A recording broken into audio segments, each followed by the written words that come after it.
Hare Krishna. Welcome to Gita 365, the complete Bhagavad Gita study course. पिछले session में हम लोग 6 चैप्टर के श्लोक संख्या 34 तक पढ़े थे। आज पढ़ेंगे श्लोक संख्या 35 और 36। पिछले सेशन में हमने देखा था कि अर्जुन प्रश्न पूछ रहे थे भगवान से कि ये मन को कंट्रोल करना लगभग असंभव है, कि एक बड़ा तूफान जो है, शक्तिशाली तूफान है, उसको कंट्रोल करना फिर भी हो सकता है, संभव हो जाए, लेकिन मन को कंट्रोल करना लगभग असंभव है। तो प्रश्न उठता है कि क्या हम कभी इस मन को कंट्रोल कर पाएंगे? उसका कोई तरीका है? तो इसका उत्तर जो है भगवान आज की इन दोनों श्लोकों में देंगे। तो चलिए पढ़ते हैं आज का पहला श्लोक, श्लोक संख्या 35। श्री भगवान उवाच अशंशाय महाबाहो मन दुर्निग्रहं चलम् अभ्यासेन तु कौन्तेय वैराग्येन च गृह्यते। अनुवाद। भगवान श्री कृष्ण ने कहा, हे महाबाहु कुंती पुत्र, निस्संदेह चंचल मन को वश में करना अत्यंत कठिन है, किंतु उपयुक्त अभ्यास द्वारा तथा विरक्ति द्वारा ऐसा संभव है। तो इस श्लोक में भगवान अर्जुन का संशय को दूर कर रहे हैं। अर्जुन पूछे थे पिछले 2 श्लोक में कि ये मन को वश में करना लगभग असंभव है, और ये क्यों असंभव है उसके 4 कारण हमने चर्चा किया था। तो ये एक साधारण व्यक्ति के लिए मन को वश में करना लगभग असंभव है। तो भगवान अब इस श्लोक में उत्तर दे रहे हैं। किसी को कोई अगर प्रॉब्लम आता है, समस्या आता है, और वो उसकी समाधान के लिए किसी के पास जाता है, तो अक्सर वो व्यक्ति समाधान तो दे देता है, कि उसके लिए कुछ एडवाइस दे देता है कि आप ये करना या आप ये करना, और देखा जाता है उस एडवाइस को लेके जो है लोग आते तो है, लेकिन उसको फिर कर नहीं पाते। तो सच्चा जो सॉल्यूशन या जो समाधान देते हैं उसके 2 भाग होते हैं। एक तो उसको समाधान देते हैं कि क्या करना चाहिए, और दूसरा उसके समाधान को करने के लिए उसको एक कॉन्फिडेंस दिलाते हैं कि तुम जो है उस समाधान को कर सकते हो। तो जो व्यक्ति उसका एडवाइस देता है वो सही एडवाइज़र माना जाता है, जो सही समाधान भी दे और उस समाधान को जो है व्यवहारिक करने के लिए उसको, वो व्यक्ति को जो कॉन्फिडेंस चाहिए वो कॉन्फिडेंस भी उसको दे सके, ताकि वो व्यक्ति जो है उस समाधान को जो है अप्लाई कर सके। समाधान को करने के लिए उसका जो मनोबल चाहिए, वो मनोबल नहीं होगा तो उसको कर नहीं पाएगा, वो करेगा नहीं, और जब तक करेगा नहीं उसका प्रॉब्लम उसका सॉल्व नहीं होगा। तो इसीलिए जो सही जो उपदेश देने वाला होता है वो समाधान भी देता है और उसके कॉन्फिडेंस भी देता है। तो भगवान कृष्ण भी यहाँ पे यही कर रहे हैं। तो सबसे पहले भगवान अर्जुन को एक तरह से कॉन्फिडेंस दे रहे हैं कि ये जो मन है, ये मन को वश में किया जा सकता है। तो ये एक कॉन्फिडेंस दे रहे कि ये ऐसा नहीं कि नहीं किया जा सकता है। तो सबसे पहले भगवान अर्जुन को किस नाम से पुकार रहे? महाबाहो के रूप में, कि अर्जुन जो है वो शक्तिशाली है। तो वो उनका जो है वो वीक नहीं है, दुर्बल नहीं है, तो वो शक्तिशाली है। लेकिन साथ साथ भगवान कह रहे हैं क्या? अर्जुन की जो संशय है, कि ये अर्जुन का जो संशय है या उनका जो विश्लेषण है, जिस तरह से अर्जुन ने मन को समझा और अर्जुन ने बताया कि ये मन कितना जो है उनको वश में करना कितना कठिन है। तो वो जो 4 कारण दिए, तो अब भगवान उनके अर्जुन की बातों को एकदम से नकार नहीं रहे हैं कि नहीं नहीं तुम जो कह रहे हो वो ऐसा नहीं है।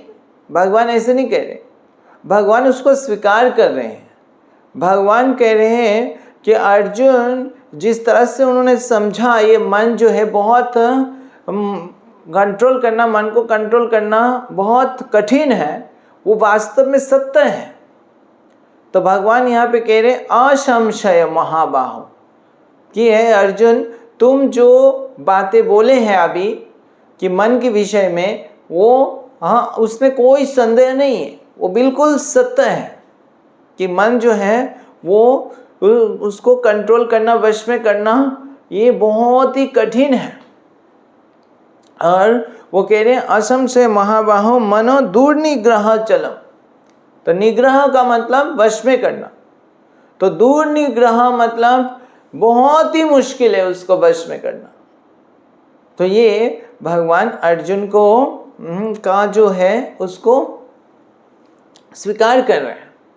तो जिससे अर्जुन का क्या स्थिति है और अर्जुन का जो अंडरस्टैंडिंग है वो भगवान उसको समझ रहे हैं। अर्जुन की स्थिति में रह के भगवान बोल रहे हैं कि यस, ये मन को कंट्रोल करना आसान नहीं है। तो भगवान पहले स्वीकार किया कि यस, ये मन को वश में करना बहुत ही कठिन है, लेकिन भगवान अब कॉन्फिडेंस दे रहे हैं, लेकिन इसको वश किया जा सकता है, असंभव नहीं है। कठिन है लेकिन असंभव नहीं है। तो ये वश में किया जा सकता है। और कौन किया कर सकता है? मनुष्य कर सकता है। तो ये मनुष्य के लिए संभव है, क्योंकि मनुष्य की कैपेसिटी किसको पता है? भगवान को पता है। तो भगवान कह रहे हैं कि इसको तुम कर सकते हो। अब करने का उपाय क्या है? तो अभी इसके माध्यम से भगवान ने अर्जुन को कॉन्फिडेंस दे दिया, मनोबल दे दिया कि वो अर्जुन उसको कर सकते हैं। तो अब भगवान उसकी जो है सॉल्यूशन देंगे कि कैसे कर सकते हैं। तो भगवान इस श्लोक में 2 सॉल्यूशन दे रहे हैं कि 2 चीज़ें करनी होगी, केवल 2 ही बता रहे भगवान। तो अगर ये 2 चीज़ हम लोग अच्छे से कर ले तो मन को वश में कर सकते हैं। तो क्या है वो 2 चीज़? तो भगवान सबसे पहले क्या कह रहे हैं? अभ्यास न तु कौन्तेय वैराग्य न तु गृह्यते। तो पहला क्या है? अभ्यास। और दूसरा क्या है? वैराग्य। तो सबसे पहले अभ्यास। अभ्यास मतलब प्रैक्टिस। तो जैसे मन जो है वो चंचल है, वो तो हमने चर्चा किया कि मन किस प्रकार के स्थिर नहीं रहता है, एक जगह पे स्थिर नहीं रहता है। तो स्थिर जब नहीं रहता है तो क्या है? मन इधर उधर जाता रहता है, कहीं भी आप एक जगह पे रह नहीं सकता। अब प्रश्न आता है मन एक जगह पे स्थिर क्यों नहीं रहता? उसके कारण अगर कोई समझेगा कि उसके क्यों नहीं रहता स्थिर, तो कारण समझेगा तो उसको सॉल्व कर सकता है। तो मन वास्तव में इधर उधर क्यों जाता है और कहाँ जाता है? मन कहीं भी जाता है जहां, वहां ही जाना चाहता है जहां मन को लगता है कुछ खुशी मिलेगा। क्योंकि हम सब जीव जो है वो क्या है? खुशी ढूंढ रहे हैं। अगर कोई व्यक्ति कुछ चीज़ ढूंढ रहा होगा, मान लो उसका कुछ खो गया और वो व्यक्ति ढूंढ रहा है, तो वो कहीं स्थिर हो सकता है क्या? जब तक उसको नहीं मिलेगा वो इधर उधर घूमता रहेगा। और उसको सामने कहीं और व्यक्ति कुछ पूछ भी रहा होगा, उसको ध्यान नहीं होगा उसमें, वो व्यक्ति ढूंढ रहा। और अगर वो चीज़ बहुत कीमती है और उसको कैसे भी चाहिए, तो वो जो है वो एक तरह से पागल की तरह भागता रहेगा, कभी इधर कभी उधर, वो ढूंढ रहा है चीज़ें। तो ऐसे ही मन का स्थिति है। मन जो है वो ढूंढ रहा है। क्या ढूंढ रहा है मन? खुशी ढूंढ रहा है, क्योंकि वो खुशी चाहिए। तो हम सबको खुशी चाहिए, तो वो खुशी ढूंढ रहा है।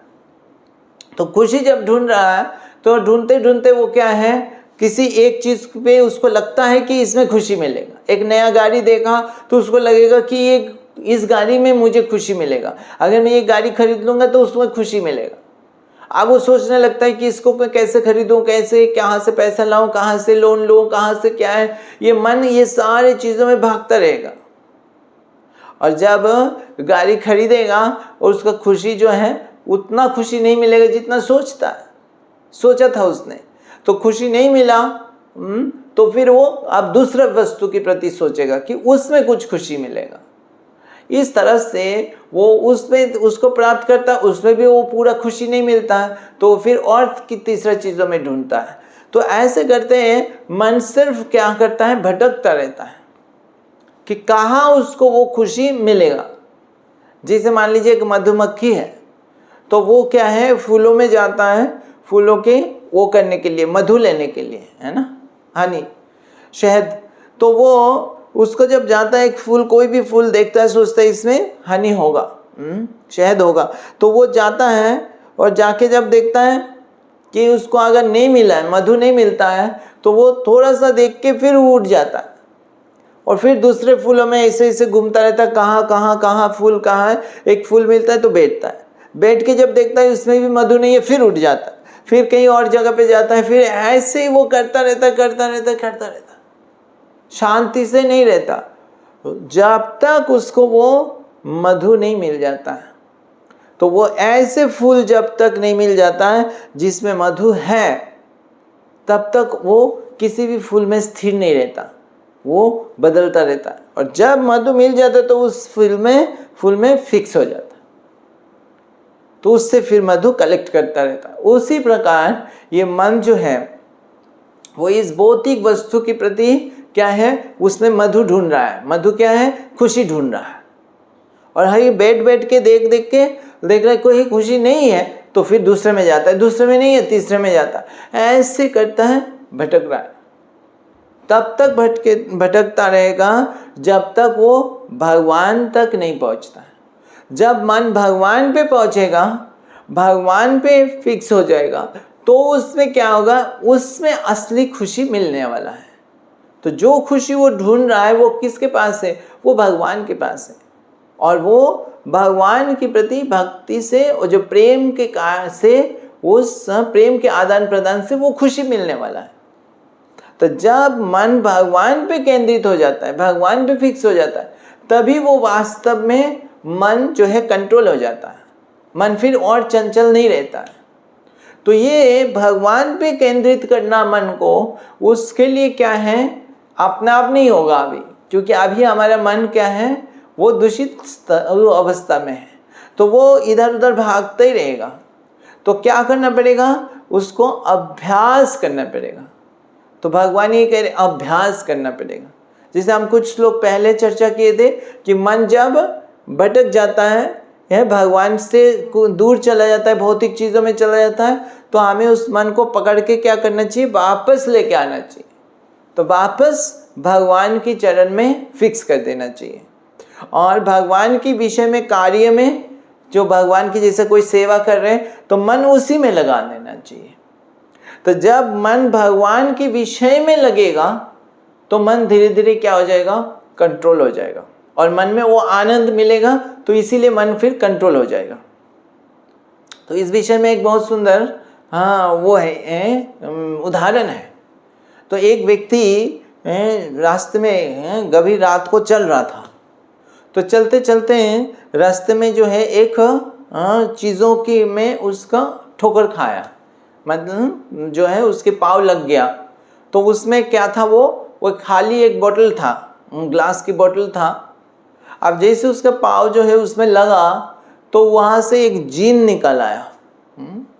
तो जीन जानते हैं आप, जो स्पिरिट होता है, तो ऐसे जीन निकल आया। और जीन जो है आके उसको बोला कि वो आपने जो है मेरे को बचा लिया, मैं तो इस जो है बोतल के अंदर जो है वो बद्ध था, उसमें बंध हुए था, और उसमें से आपके पाँव लगने से आपने उसमें से मुझे मुक्त कर दिया। तो अब जो है आपको बहुत बहुत धन्यवाद, और मैं आपका कुछ सेवा करना चाहता हूँ।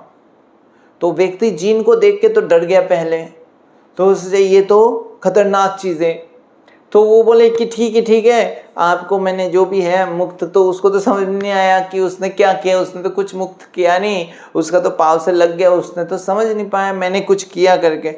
तो बोला कोई बात नहीं, ठीक है, हाँ आप धन्यवाद, ओके, चलिए कोई बात नहीं, आप चले जाइए अपने जगह पे। तो व्यक्ति, वो जो जीन है, वो बोलता है नहीं नहीं नहीं, मैं नहीं जाऊँगा, मैं जो है आपका कुछ सेवा करना चाहता हूँ, आपने मेरे इतना उपकार किया, आपने उससे मुझे मुक्त किया, अब मैं आपका सेवा करना चाहता हूँ, आप मुझे सेवा का अवसर दीजिए, कुछ ना कुछ सेवा दीजिए। तो बोलता है मेरे पास कोई सेवा नहीं है, आप जाइए। तो बोला नहीं, मुझे सेवा चाहिए, आप सेवा दीजिए, नहीं तो मैं आपको खा जाऊंगा। अब वो व्यक्ति डर गया कि ये जीन जो है वो कहाँ सेवा करने का बात कर रहा है, और अगर सेवा नहीं दूंगा तो मुझे खा जाएगा, मुझे मार देगा। तो व्यक्ति सोच नहीं पाया क्या करूं क्या करूं। तो उसने बोला अब उसका बस कोई उपाय नहीं है, सेवा देना पड़ेगा। तो बोला चलिए मेरा घर में चलिए। तो वो लेके आया उसका अपना घर में, आके बोलता है देखिए ये कपड़े हैं, इसको जो है धोइए, और ये पूरा घर जो है गंदा है उसको साफ कीजिए, यहाँ पे ये सारे चीज़ें जो है इसको सारे ऑर्डर में करिए, वो ये जो लॉन है, इस लॉन का जो है पेड़ है पौधा है उसमें पानी दीजिए। तो इस तरह से वो सारे काम बता दिया, और वो 5 मिनट के अंदर जो है ये जीन ने जो है सब काम कर दिया, और सब काम करके आ गया उसके पास। बोला हमने सारे कर दिया, देख लीजिए, और आप बताइए और क्या करूं मैं। तो बोला आप तो हो गए, सारे काम हो गया, ठीक है अभी और कुछ नहीं चाहिए। बोले नहीं, आप मुझे काम दीजिए, क्या करना है, नहीं तो मैं आपको खा जाऊंगा। अब वो व्यक्ति डर गया, अब क्या करें, क्या काम बताएं, कुछ और काम तो है नहीं, सारे काम कर दिया, जो भी काम उसको दिखाई देता उसने बोला, वो ही दिन 5 मिनट्स जो है वो कर देता है पूरा। और बोला अब बताइए क्या काम करूं, नहीं तो खा जाऊंगा। और व्यक्ति परेशान। फिर उसके माइंड में आया ये कुछ तो उसको करना पड़ेगा, उसको अगर खाली छोड़ेंगे वो तो खा जाएगा, उसको कुछ ना कुछ सेवा में लगाना पड़ेगा। अब वो क्या सेवा, तो उसके अपना जो है बगीचा में एक जो है नारियल की पेड़ था। तो उसने बोला इस नारियल के पेड़ से आप नीचे से ऊपर चढ़ो। तो वो चढ़ गया। तो बोला आप क्या करूं, बोले नीचे उतरो। तो नीचे उतरा। बोला आप क्या करूं, बोले फिर चढ़ो आप। बोले फिर उतरो। तो उसके बाद उसने बोला आप ये ऊपर चढ़ते रहो, नीचे उतरते रहो, जब मैं बोलूंगा नहीं जब तक तब तक आप ये करते रहना। तो वो जो है वो यही करता रहा, नीचे ऊपर चढ़ता रहा। और जब घर में उसको जब भी कुछ काम की जरूरत पड़ता है उसको बोलता है कि आप इधर आओ, ये काम करो, और करने के बाद वापस आप नीचे ऊपर चढ़ते रहो। तो वो आता है, वो तुरंत कर देता है सारे काम, और जाके फिर वो नीचे ऊपर चढ़ता रहता है।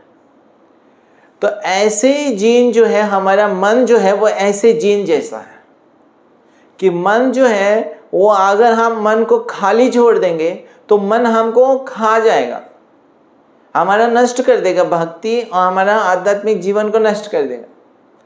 तो इसीलिए मन को किस में लगाना चाहिए, कोई ना, जो भी हम कार्य कर रहे हैं, जैसे अगर ऑफिस में है तो उस समय हम मन को ऑफिस में लगाया, उसके बाद जैसे हमने कार्य से फ्री हो गए तो मन को किस में लगाना है, भगवान के कार्य में लगाना है।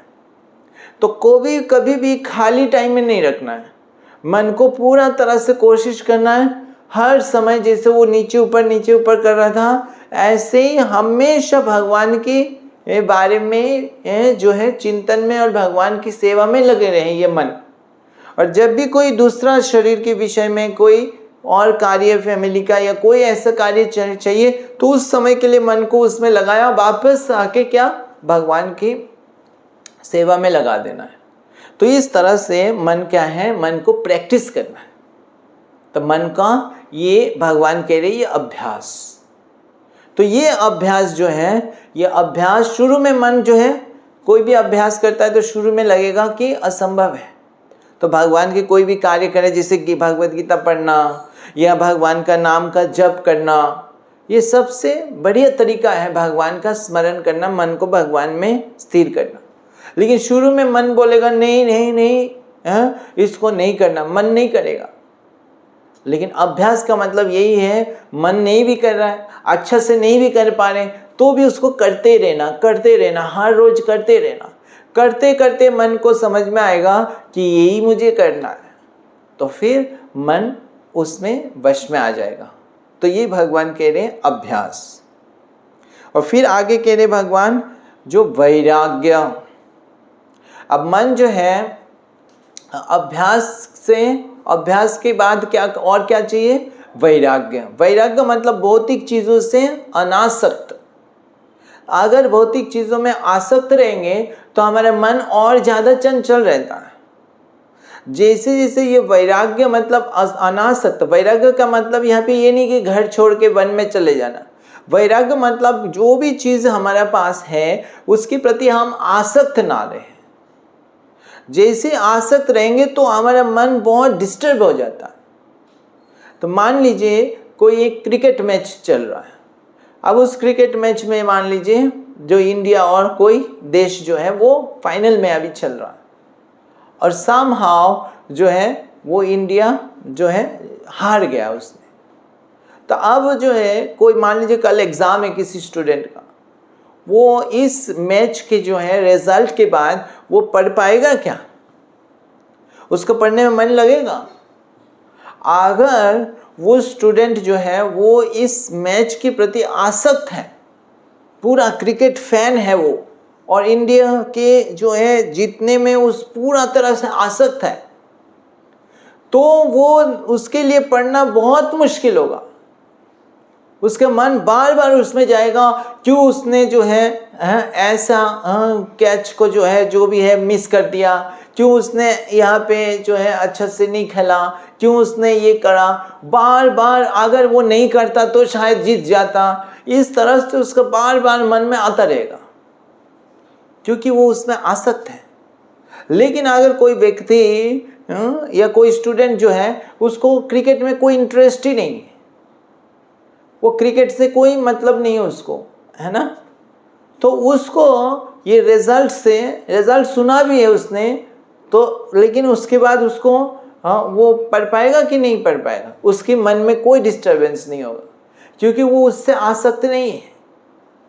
जो हुआ उसको एज ए न्यूज़ की तरह वो लेगा कि हाँ ये रिजल्ट आया मैच का और ठीक है, वो अपना पढ़ाई में उसका ध्यान लेगा। तो इस तरह से हम देख सकते हैं जहाँ जिस चीज़ों में भी हमारा आसक्ति है, अटैचमेंट है, उससे वो हमें बहुत डिस्टर्ब करता है मन को। उसी प्रकार मान लीजिए एक गाड़ी खरीदा है, अब वो अपने गाड़ी के प्रति बहुत आसक्त है। तो गाड़ी के प्रति आसक्त है तो थोड़ा सा भी कोई ठोक देगा इस गाड़ी को, उसका जान निकल जाएगा। ऐसे लगेगा कि उसको उस व्यक्ति को ठोक दिया, और वो दिन भर उसी को सोचता रहेगा, दुख मनाता रहेगा कि कैसे उसका ठोक दिया। उसको बाहर रिपेयर करने से भी उसको शांति नहीं मिलेगा। वो सोचेगा अब फिर से नया ही गाड़ी लेना है। तो ऐसे उसका जो है मन कितना डिस्टर्ब होता रहेगा। पर ये भौतिक जगत तो ऐसा ही है, बिना ठोक के तो कहाँ रह सकता है ना। भौतिक जगत में चलेगा तो कहीं ना कहीं स्क्रैच आएगा, कहीं ना कहीं कुछ आएगा। तो इस प्रकार अगर आसक्त रहेगा तो उसका मन बहुत चंचल रहेगा, और उस मन को वश में करना बहुत असंभव है, बहुत मुश्किल है।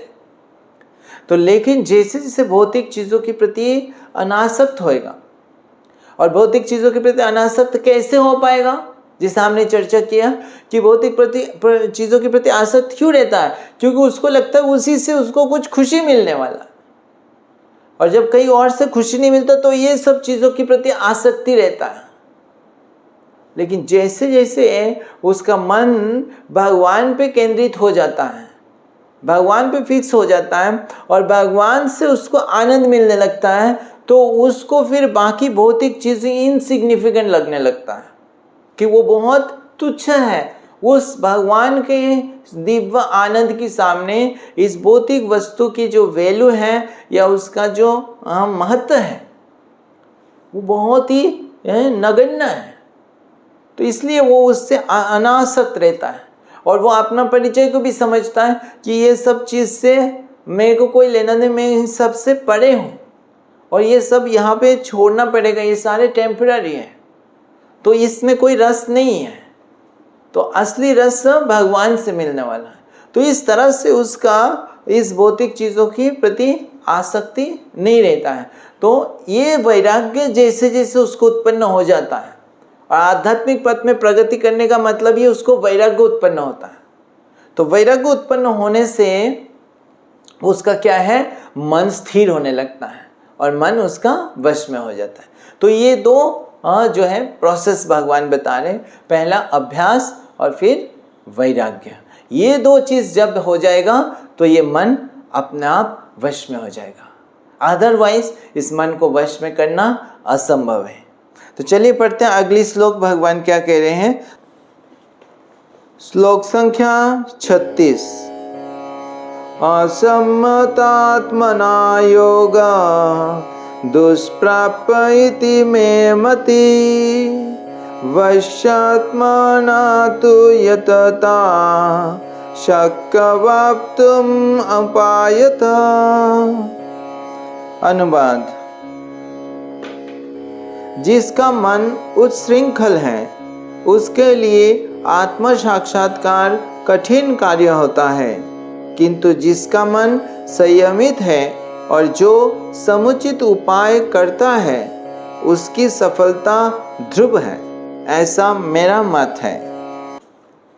तो इस श्लोक में भगवान इसका उत्तर दे रहे हैं कि कई लोग सोच सकता है कि ये मन को वश में करना इतना कठिन है, तो हम अगर ना करें तो क्या होगा, आप जैसा है मन ऐसे ही रहने देते हैं, है ना, क्या इसमें कंट्रोल करने में लगा है, ये सब जैसे है ऐसे ही चलने दो। तो भगवान कह रहे हैं कि मन को अगर वश में हम नहीं करा तो आत्म साक्षात्कार का जो हमारा सपना है या जो हम चाहते हैं कि आत्म साक्षात्कार को का सफलता को प्राप्त करें, वो संभव नहीं हो पाएगा। कि अगर हम योगा की विधि में ही आध्यात्मिक पथ में है तो मन को वश में करना ये अनिवार्य है, इसको होना ही चाहिए। बिना मन के वश में किए हुए मन भौतिक चीज़ों में घूम रहा है, ऐसे अवस्था में हम भगवान को नहीं प्राप्त कर सकते हैं, हम भगवान को समझ नहीं सकते हैं, आध्यात्मिक विषय को भी हम समझ नहीं सकते। उसके लिए मन को कंट्रोल में करना ये आवश्यक है। तो यही भगवान कह रहे हैं कि अगर मन को वश में नहीं किया, ये अभ्यास नहीं किया, वैराग्य उत्पन्न नहीं हुआ, तो उनके लिए आत्म साक्षात्कार की पथ में सफलता प्राप्त करना असंभव है। तो वो उनको ये ड्रीम छोड़ देना चाहिए कि इस जीवन की सफलता, आध्यात्मिक सफलता की जो सपना है या लक्ष्य है, वो उसको छोड़ देना चाहिए अगर वो मन को कंट्रोल करने के लिए प्रयास नहीं करेंगे। तो ये प्रभुपाद तात्पर्य में कहते हैं, तो कई लोग सोचते हैं आध्यात्मिक पथ में हम चल रहे हैं और साथ में इंद्रिय तृप्ति भी चलते रहें, मन जो चाहे वो करते रहें। तो मन जो चाहे वो करते रहने से क्या होगा, उसको वो उसी प्रकार होगा जैसे कोई आग जला रहा है, जलाने का प्रयास कर रहा है, आग जलाने का प्रयास करके लकड़ी से, और फिर क्या कर रहा है, बहुत मुश्किल से आग पकड़ा और फिर उसमें पानी डाल दिया, तो क्या आग बुझ जाएगा। फिर बहुत मुश्किल से थोड़ा जलाने का प्रयास कर रहा है, थोड़ा सा आग जला, फिर पानी डाल दिया, तो आग कभी जल नहीं पाएगा। तो उसी तरह जो बहुत मुश्किल से ये आध्यात्मिक पथ पे आए हैं और आध्यात्मिक पथ पे प्रगति करना है, इस जीवन में भगवान को प्राप्त करना है, आत्म साक्षात्कार करना है, भगवान साक्षात्कार करना है, तो उसके लिए मन की सहायता आवश्यक है। और मन अगर वश में नहीं होगा तो ये कभी संभव नहीं हो पाएगा। तो ये भगवान कह रहे हैं, एक आध्यात्मिक योगी के लिए मन के नियमित नियंत्रण करना ये उसके लिए पहला कार्य है। ठीक है, तो यहाँ पे भगवान हम सबके लिए बता रहे हैं कि हमें उसको सीखना है, अभ्यास करना है, कि ऐसे नहीं कि सिर्फ मन जो कह रहा है वैसे करते रहें। हम मन को कैसे वश में लाए, उसके लिए हमें रेगुलर धीरे धीरे उसको प्रैक्टिस करना। इच्छा नहीं भी हो रहा है तो हमें गीता क्लास में आना है, इच्छा नहीं भी कर रहा है तो हमें जप करना है, इच्छा नहीं भी हो रहा है तो हमें सुबह उठना है। जिस तरह से गुरु के आदेश के अनुसार हम धीरे धीरे, हो सकता है एक दिन में हम सारी चीज़ नहीं कर पा रहे, लेकिन धीरे धीरे कोई एक चीज़ कर रहे फिर दूसरा चीज़ कर रहे हैं, इस तरह से धीरे धीरे सारी चीज़ें हमें मन को वश में लेके आना है अभ्यास के द्वारा। और जब अभ्यास करते रहेंगे तो अपने आप मन में जो है वो गुण आने लगेगा, मन वश में होने लगेगा और हमारा मन भगवान की ओर आकर्षित होने लगेगा। ठीक है, तो आज हम यहाँ पे विराम देते हैं। हरे कृष्णा। ग्रंथराज श्रीमद् भगवद गीता की जय। जगत गुरु श्रील प्रभुपाद की जय।